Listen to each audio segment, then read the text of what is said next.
So the next output module that we'd like to demonstrate is a personal favorite of mine. So it's also very, very popular amongst hobbyists, and if you've seen, for example, the robotic arm that I've built as well, all of those functionality, the fingers, everything is running off of these servo motors. So a servo motor, as you can imagine, unlike a normal DC brush motor, this motor doesn't simply spin, a couple of thousand RPMs. Instead, you can instruct this motor to rotate to a particular point.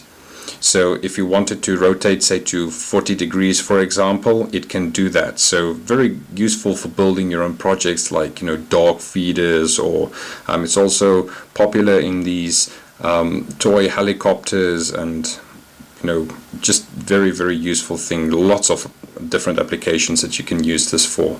So to demonstrate this particular servo motor, we're going to plug it into, let's select D5 in this case. Now these are small servo motors, 1.3 kilogram servo motors, so they can't rotate 360 degrees. Instead, you can rotate it from 0 to 180 degrees, but still more than enough for any robotics projects that you would like to build.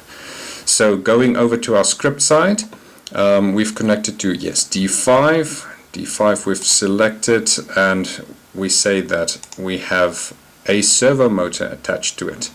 So on our script side, you'll see that our options for the servo motor would be to go home, which is basically if it rotates between 0 and 180 degrees, go home would send it to 90 degrees.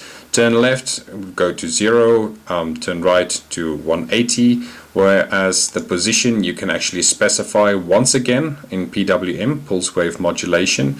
You can specify a value between 0 and 1023.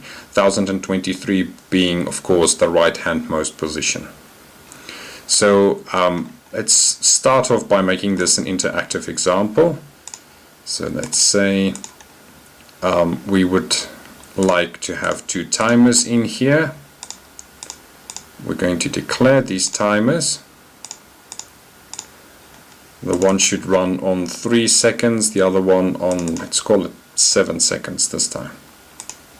So which means that we should probably make it 3 and 5, otherwise this timer will trigger twice before the second one triggers. It's not a train smash, but wouldn't serve my purpose in explaining. So we're going to state then that if timer 1 triggers, then we would like our servo motor to turn all the way to the left, and if timer 2 triggers, then we would like our servo to turn to the right.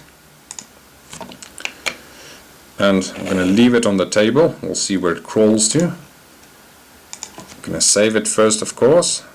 Let's just call it servo, compile, and run.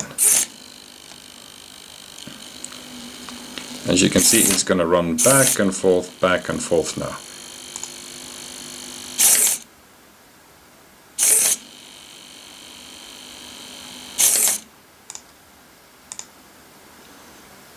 Very simple in design, but most effective in generating or inspiring you to great ideas when you would like to build your next robotics project. So like I mentioned before, definitely one of my favorites, but very easy to interface with, and that's it for the servo controller.